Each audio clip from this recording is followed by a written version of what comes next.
Hey, we've been hearing an awful lot about AI lately. How do you use that intelligently and wisely? Well, stick around. I've got an expert who's going to show you how.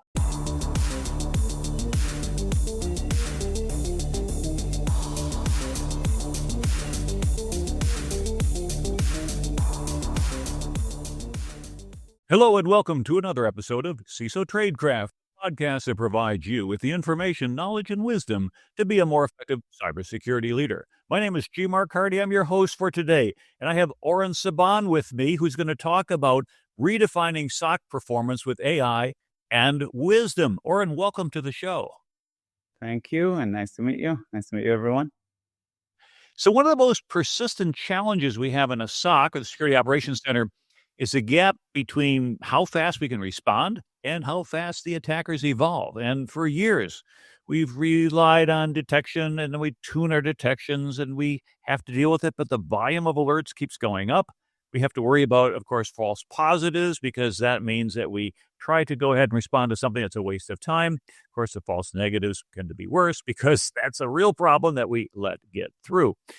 But we're beginning to realize that this creates an imperfect result, which kind of like a Swiss cheese security. It's got hidden blind spots where we have some static exceptions. We'll go ahead and allow that, but it weakens our overall defense. And so this is where the concept of an AI-driven SOC comes in.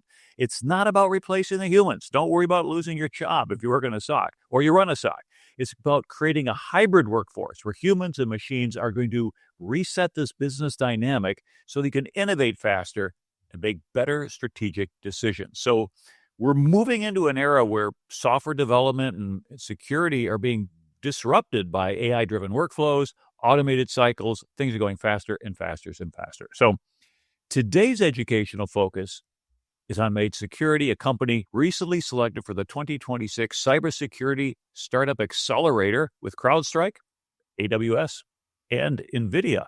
And the founders came out of Wiz, Microsoft, and Apex, which was bought out by Tenable. So some pretty solid credentials here. And you guys focus on wisdom-led performance, which I want to get into in our discussion, because that sounds fascinating. It's a philosophy, if you will, that treats false positives as assets for learning rather than just time wasters. That's a complete refocus. Like, whoa, wow. This approach is built on the idea that AI should empower the super analyst. You cut through alert fatigue. You elevate human teams to proactive threat hunters with better and stronger judgment. Instead of some autonomous SOC that runs without any oversight, you're going to advocate for keeping AI on a leash, but it's doing the work for the AI agents that are supporting humans. They stop kill chains and detect novel threats in real time. So joining us for today for a little bit more discussion how we can close this gap between the attacker evolution and defensive response is Oren Saban. He's a co-founder and the chief product officer from Made Security. Oren, welcome to the show. Thank you very much. I'm very excited to be here. Well, I'm excited to have you too here. Now, you've written extensively about the AI transformation of product management and security. Can you tell our listeners a little bit about your background and what led to the founding of your company? So thanks for having me. And Oren Saban.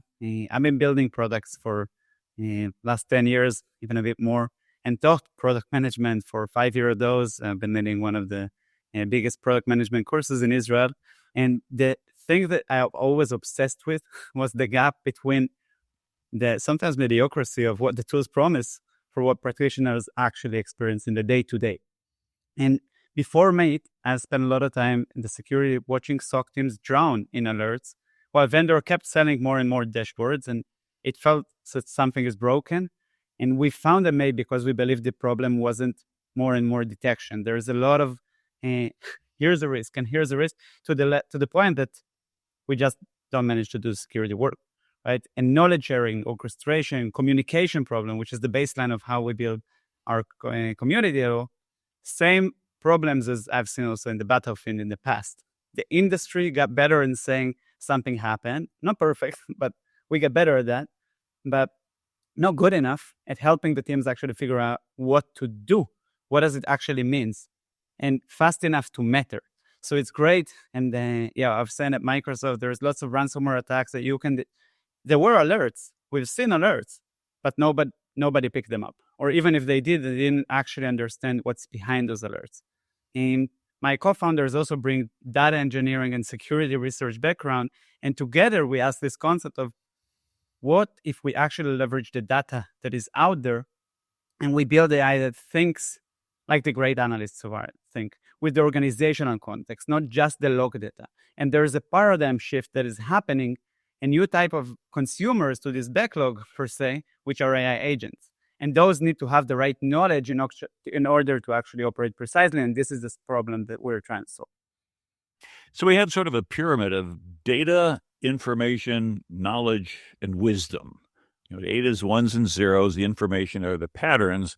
The knowledge is being able to put it together to come up with some decision criteria. But wisdom really is a direction. And you're kind of going for that, which I really like. And that intrigued me when I first heard about you guys. Now, in your recent research, you mentioned defenders are losing the race against attackers. So why is this gap between defensive improvement and attacker evolution growing so rapidly right now?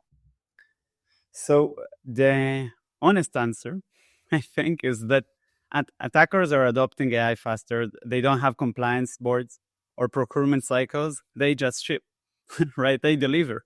And the deeper issue is we're barreling towards the Log4j moment of the AI era. I think everybody saw Maltbooks and the Maltbook in the last few weeks and what's happening with OpenClaw. And instead of a single vulnerability, which we deal with today, we're about to face swarms of autonomous AI agents probing infrastructure simultaneously, even if not tomorrow, let's say by end of year, take my bet. And these aren't scripts. They can reason and adapt and evade detections on the fly.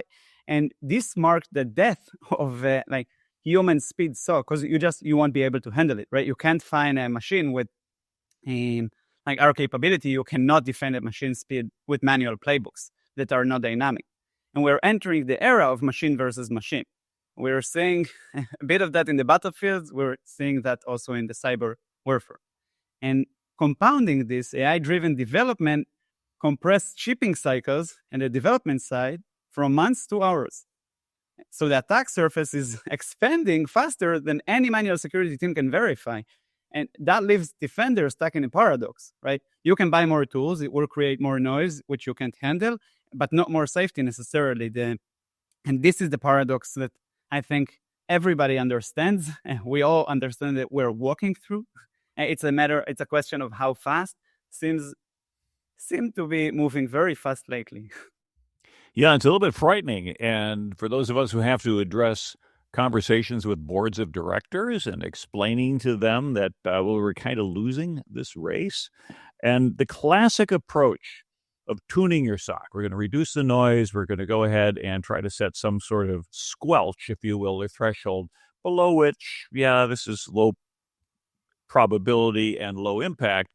But that you guys refer to as Swiss cheese security. So I'm guessing you're not advocating for Switzerland, but what are the hidden risks of having this approach of static exceptions to an existing construct or policy or framework?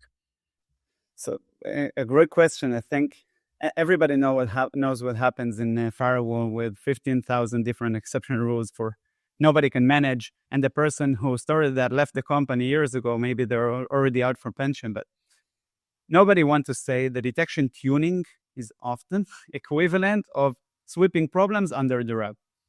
Right? Every time you add an exception to suppress a false positive, sometimes there's a complete false positives and that's fine, but you're creating a blind spot to some extent for something that you're trying to tune it for your organization, but stack enough of those and you get this, what I call the Swiss cheese security, right? It looks solid from the outside, but it's full of holes that attackers can slip through. And the industry treats tuning as a best practice. I think it's often a coping mechanism where the real risk is that these exceptions are static and they were written based on conditions that existed at a specific moment, but the environment changed, new users, new assets, new business relationship, the exception stays frozen.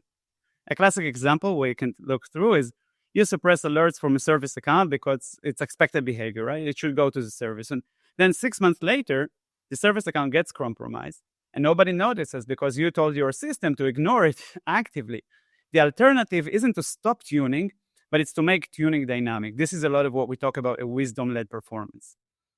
Right. So understanding the context of what's going on and recognizing that these things are dynamic because it reminds me of the quote from Bill Cheswick back in the 1990s when he was at AT&T, described when he with his firewall, it was like a hard, crunchy shell and a soft, chewy center. If you got past that first perimeter, well, in you go. Well, we do have a lot of defenses and things like that, but in our SOC, as you had said, you create an exception, you open things up, and for me as a CISO, I'm always finding these exceptions. And it's like, wait a minute, you didn't tell me about that. Why is this? Well, somebody forgot their MFA token, so I let them in. Okay, well, create a 1 hour window and then close the door. Don't leave it there until the next time we have an audit or things like that.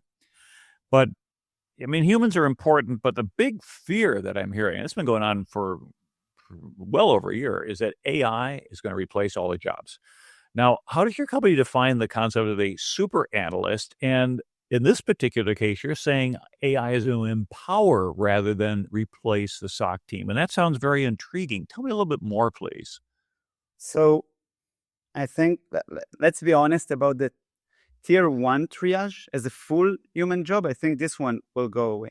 And that's not a threat. That's a correction. Like, we never should have had humans doing such a repetitive stuff, pattern matching at scale in the first place. The super analyst concept is where we think analysts will level up. And this is what's happening in software engineering, which are usually the pioneers of such movements, and is going to happen across other areas. And the concept is that what happens when you're free people from the grind? Right? You get analysts that actually investigate because they don't have just to do the same playbook without thinking again and again. They connect the dots across incidents. They govern what they see. They understand the business well enough to assess real risk, not just severity scores. And then AI processes massive volume of data and correlations, and human handle the sometimes organizational politics, right? Which we need to handle as a security team because we need someone to close this vulnerability. And yes, it's important enough. He might know how to represent the business impact of that. Judgment calls. Super analyst is someone that is using AI like a surgeon. Uses imaging technology, right? The MRI doesn't replace the surgeon. It gives them the visibility to something they couldn't handle otherwise.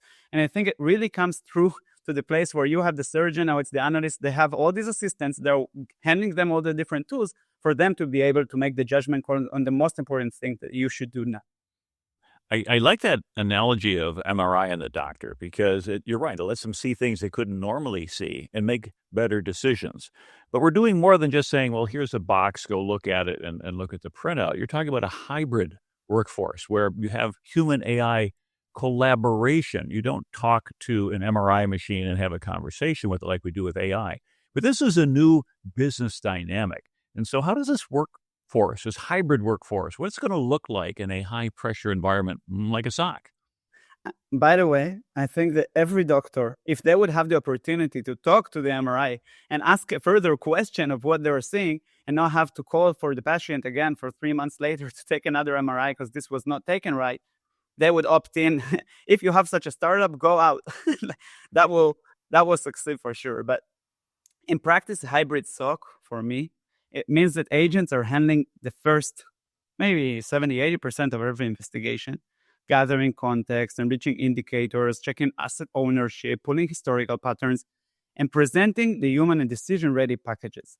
There's places where you trust them enough, and the blast radius is high, the potential impact is low, yeah, you can take the action. So the human job shifts from figuring out what happened to decide what to do about it. Like if we were to be able to deal with response and kind of shift left in the SOC world to better protect, right? And I don't even talk about detection. I want prevention. How do I deal more with prevention? Because that's obviously will give me less about the noise. So I'm thinking about it like in ER. Again, if we take the doctor, you wouldn't have a doctor taking your blood pressure and checking insurance. You have support staff and systems to prepare everything so the doctor can focus on diagnosis. And security engineers, like we said, are like surgeons. That's what a hybrid SOC looks like to me. The key dynamic changes is the speed of decision making. When an analyst gets a pre-investigated, contextualized incident instead of a raw alert, their response time drops dramatically from hours to minutes because they can deal with actually making the call, having someone prepped it for them.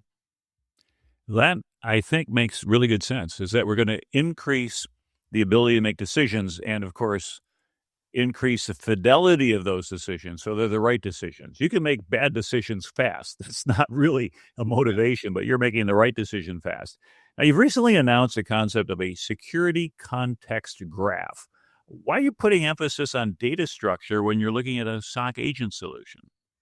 So it's a good call out. That's what's actually supporting what we found to support the best to AI to reach accuracy. And we saw, and I've seen this before in my previous roles, that AI security tools fail not because the AI is bad necessarily, but because the data they run on is bad and not reliable, conflicting, specifically also bad in structure.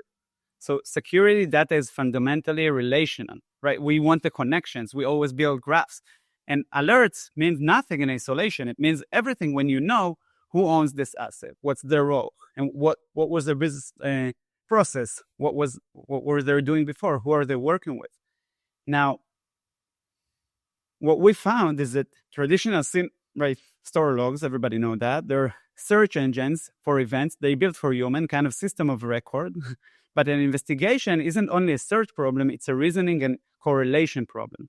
And the security context graph restructures security data into a connected model of your organization, your unique organization. And this is important because if I'll bring a very, very smart security researcher into an enterprise, Fortune 500 enterprise tomorrow to their SOC, will they be able to be operational at day one? The answer is usually no. Why? Because they don't know anything. They don't know the architecture. They don't know the baseline. They don't know what is the alert even about. They're pretty clueless. And we can't expect shouldn't be a double standard for AI agents. I can bring a very smart AI agent. If it doesn't know your own unique environment, it won't work well. And now we have the ability to actually personalize security. So when an AI agent investigates an alert, it's not just querying logs, it's traversing the graph now of the organizational knowledge.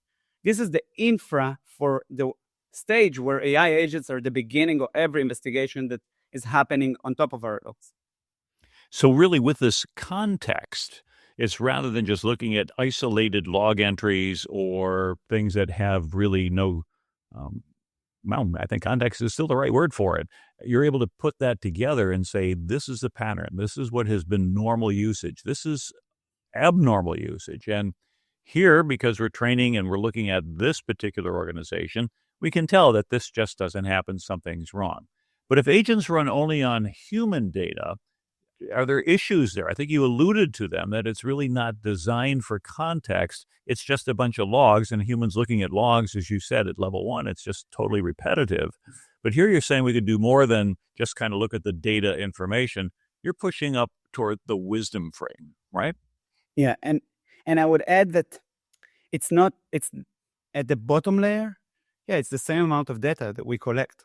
But on top of that, there is a knowledge layer that today is missing, right? That we in our humans, we calculate it in our head. We just don't say it. Like, I just have the intuition that something is right. But why do I have this intuition? I've seen this 10 times before. It's a bit of different situation, but I have the calculation that I have pretty high confidence and it's relevant.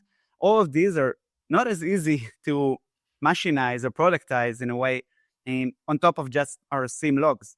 So the whole correlation, memory, thing that we hold up and build to our intuition, into our brain, we're trying now to give those to the agents, right? And this is what this is the gap that the security context graph is actually bridging.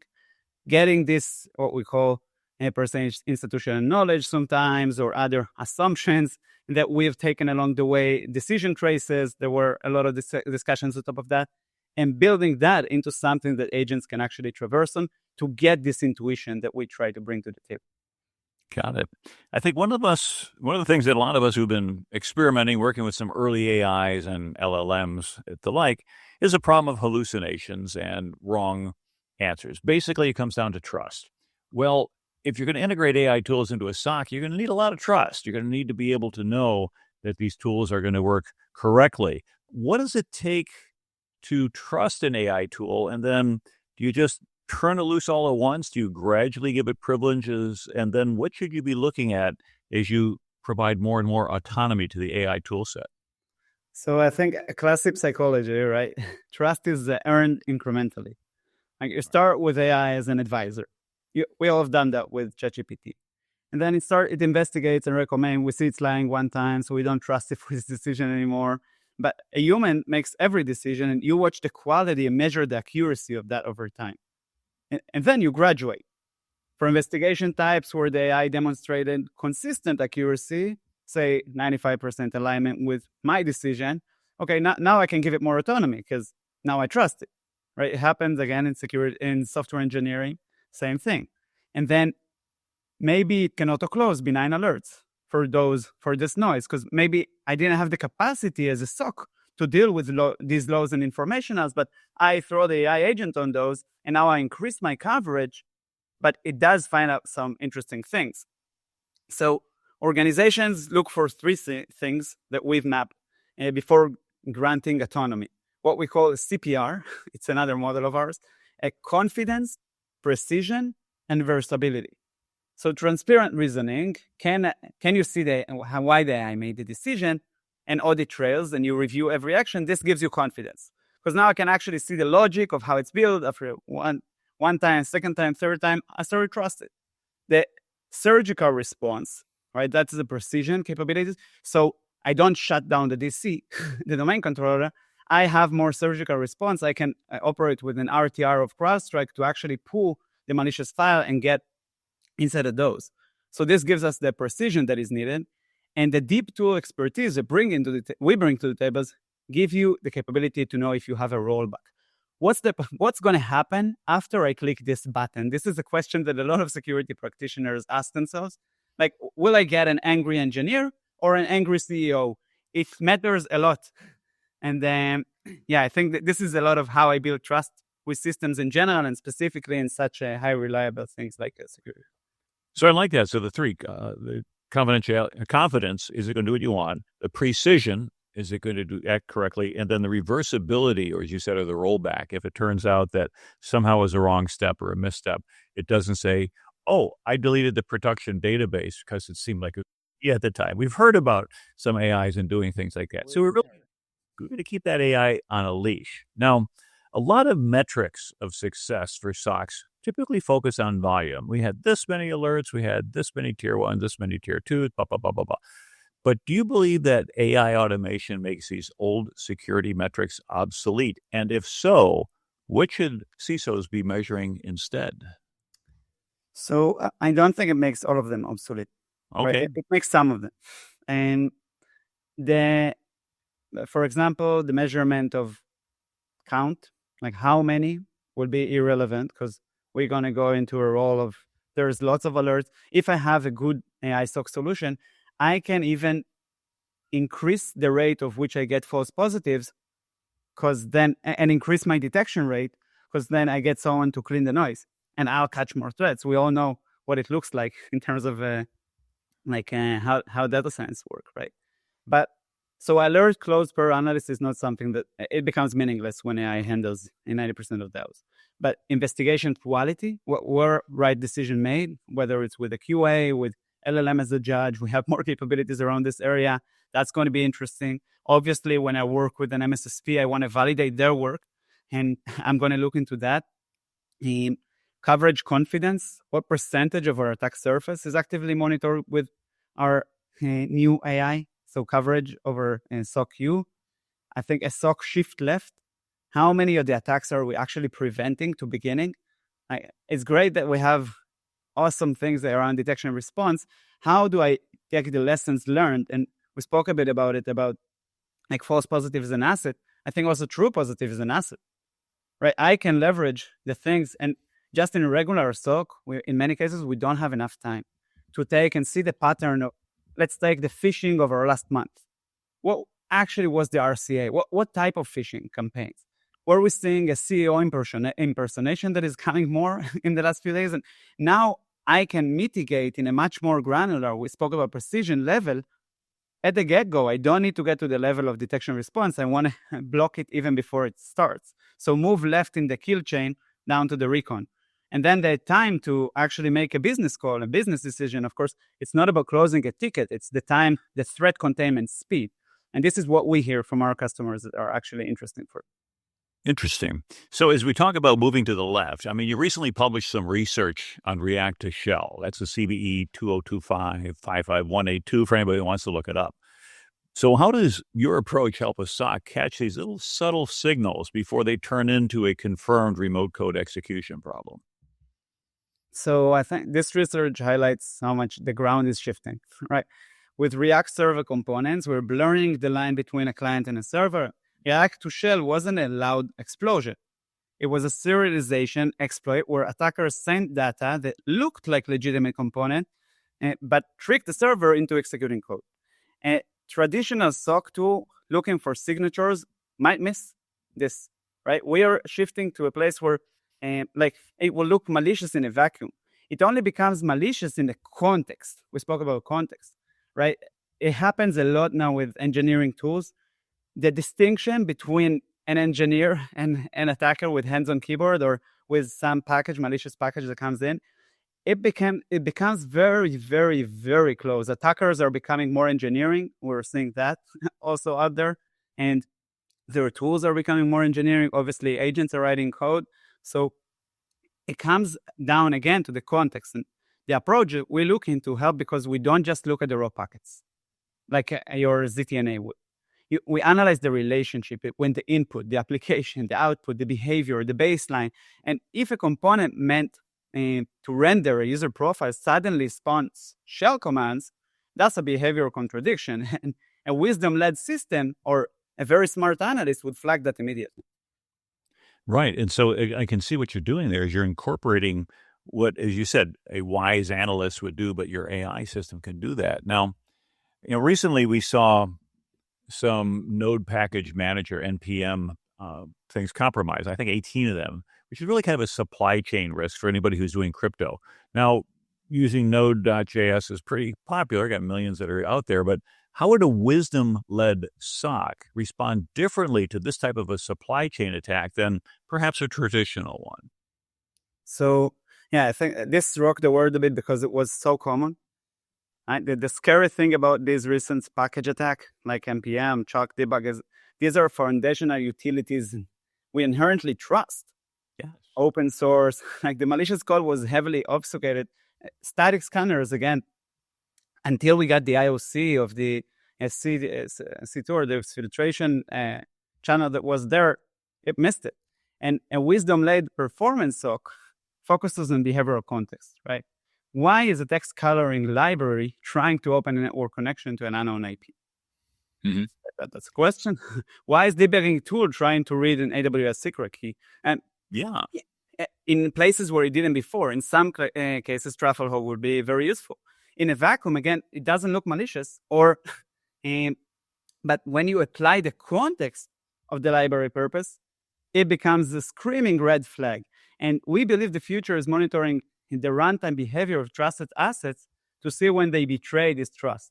So again, we can level up the sensitivity of systems when we have the ability to cope with them. And when we lay on top of that the context, we're able to look into detection from a very different point of view. So trust is really contextual, and I think it's an important lesson that you've just mentioned there. I'm writing some of these things down as we go because I want to refer to them later.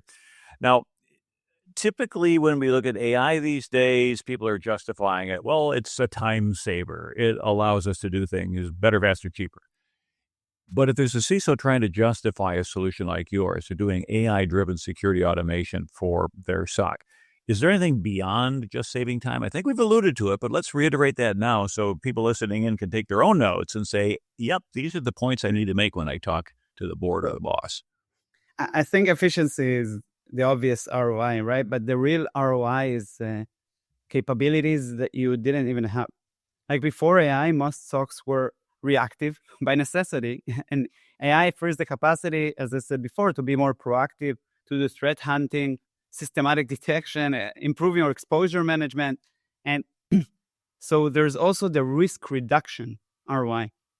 Like every hour of reduced dwell time reduces the potential of blast radius, right? Of a breach. And there's another one. Like there's a lot of implications that we're seeing today, like when you have such a deep documentation for investigations. Now, the level of analytics on top of your investigation gets insane. We are able to generate very precise reports of what's happening that derive lessons learned in a much more granular way. It actually drives you to an action. Those are reports that driving you to an action. It's not obvious. And it saves a lot of time. Reporting we always talk about handling alerts. There's so much head over on top of that people do today that is very manual and what we call a grind, right? And the last ROI, which I think is very important, is the talent ROI. A lot of people I talk to, they are finding it hard to find talents. And we find it here same today, right? SOC analyst burnout is a massive hidden cost. And as well as someone senior leaving your team, the knowledge goes out the window. And onboarding time, right? How long it takes to onboard someone for a complex enterprise with 3 SIEM solutions and 2 EDRs and have leftovers of McAfee on these servers. Like this is hard. And eliminating grunt work improves retention, and you aren't just making your SOC a superstar, you're making them capable of things it literally can't do with humans alone. So I think about it like a training ROI. We know from educational research that a personal tutoring is the single most effective way to learn, right? When you have a one-on-one person teaching you, you're getting better much faster. And a wisdom-led SOC gives you the junior analyst. We're asking where senior analysts will come from. I think now they will be able to elevate, like junior analysts will be able to elevate, to up-level much faster because they have senior partner at their fingertips next to them. They know their specific organizational history, the architecture, the past incidents, and instead of generating a generic trading, they get real-time coaching on their environment, accelerating their growth from junior to senior, and the retention and upskilling value is massive as well. Wow, I mean, it's kind of like a win-win all around. Now, you'd mentioned a couple tools earlier, and a lot of times we talk about tool fatigue. You've got SOC analysts that have all these different tools, but if AI agents are fatigue resistant, right, they don't need a coffee break every now and then, they can just ingest this. Is that suggesting that we, instead of moving toward tool consolidation, we ought to go back to as many tools as possible? Because doesn't that enrich the wisdom of our AI? Is that a countercurrent, or are you saying something different? So I think tool consolidation was necessary when humans had to context switch between 15 different dashboards. But AI, AI agents, they don't experience the same cognitive load, or they can do it in parallel and just call all of those. I was very annoyed, for example, with me having 5 different messaging systems. I've had WhatsApp, I have Messenger, I have my Slack, I have others, Signal, Telegram. Now, when I'll have an open claw version, right, I can talk to one assistant, it will talk to many, then this problem maybe is not a problem anymore. So the question flips from how many tools can my team manage to how many data sources can my agent actually leverage? And the answer is as many as possible. We call it too integrated to fail, right? When I have multiple signals looking into the same attack, I can actually leverage that to get more fidelity on the alert. And however, more tools only equal more value if they're integrated into coherent picture. It can also create confusion. So it's a lot of questions of how they fit into the graph. You want these many data sources, few dashboard with reasoning layer, and another very strong value that it brings to the table is that you don't necessarily have to bring all data into one place.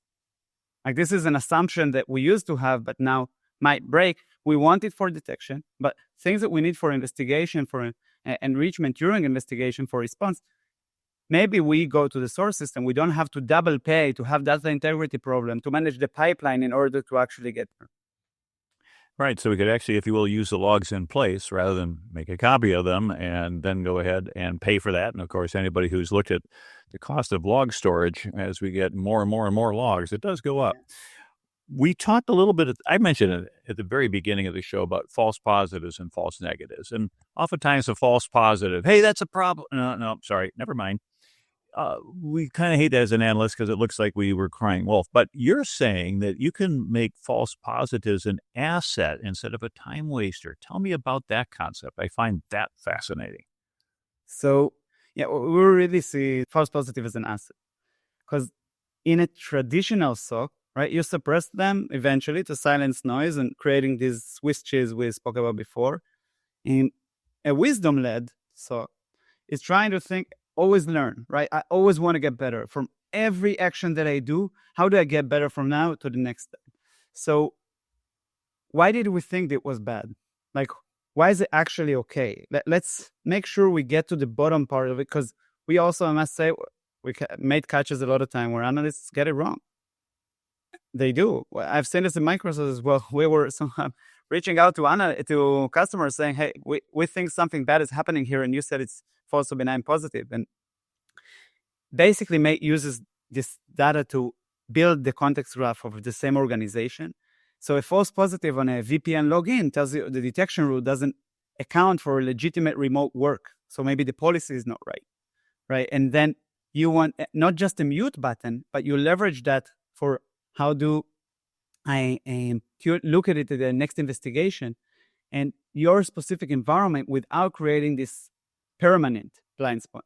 So now, eventually, as I see more and more of these events, I can look at them as a whole and I can say, okay, why didn't we refine, like how can we refine the policy in a way that we don't introduce threats, but I know exactly what's the thing that is happening now. Maybe, as an example, let's take the VPN example, or someone going in impossible travel. Everybody hates impossible travel and impossible travel alerts. So we can introduce a way to validate that the user is actually abroad before we fire the alert, if we see that this is what's creating noise in our environment.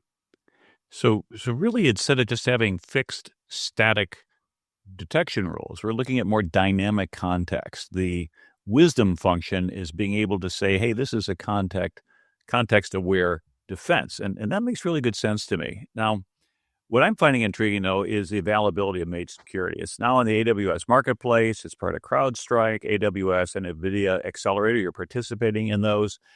Does being part of those ecosystem help you out? Do you get wisdom from them, or do they just write you a check and say, we want to make a lot of money off you? So I think being part of this ecosystem isn't just a go-to-market play, and it's more of a data integration play. The wisdom in our platform in May comes from the depth of context that it can build, how good it knows the security tools of your stack.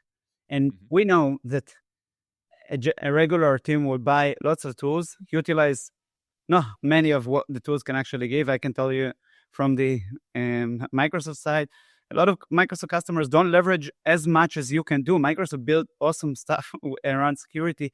They're not leveraged, and Mate knows how to leverage them. So by integrating deeply with the AWS infrastructure, with the logs of what they generate, with their guard unit, with the CrowdStrike endpoint data, with their log scale, our customers' context graph get richer and more deep into what they can actually give you. So the accelerator gives us access to the partnership depth that make our agents smarter. And we are just sitting on top of these tools. We're ingesting signals and building this context graph in a higher resolution picture, per se. And so the tighter the integration, better context, better understanding, more accurate the investigation is. Love it. I think it's great. Now, as you look at the future, as we get into the AI era where software development, Claude Code is pretty amazing. Anybody's played with it.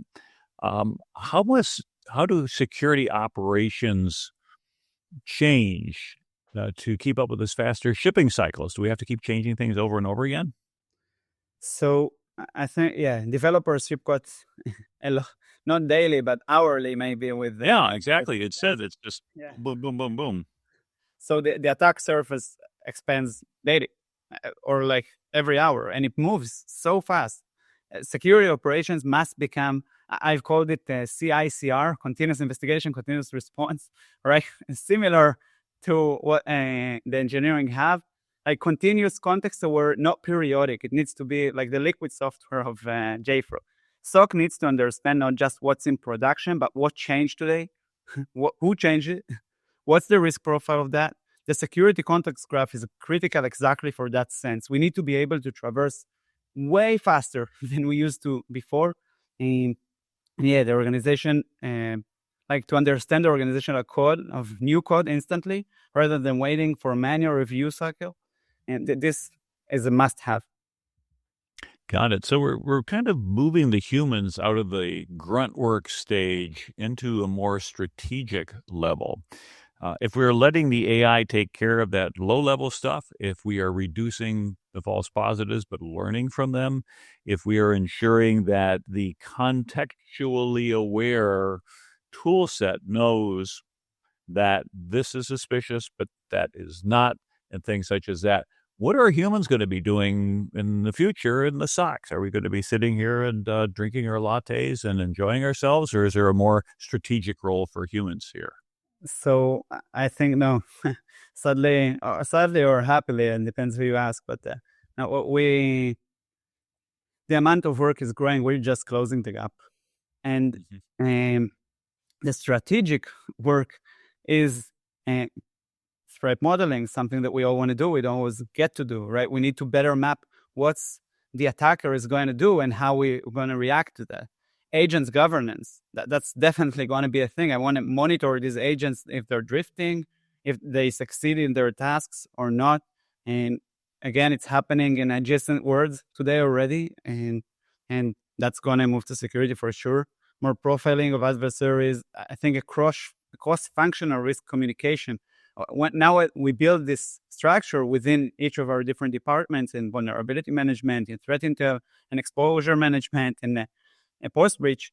We want to connect those to make them communicate. That's definitely something that will need humans to help, and humans are going to move and shift to do that.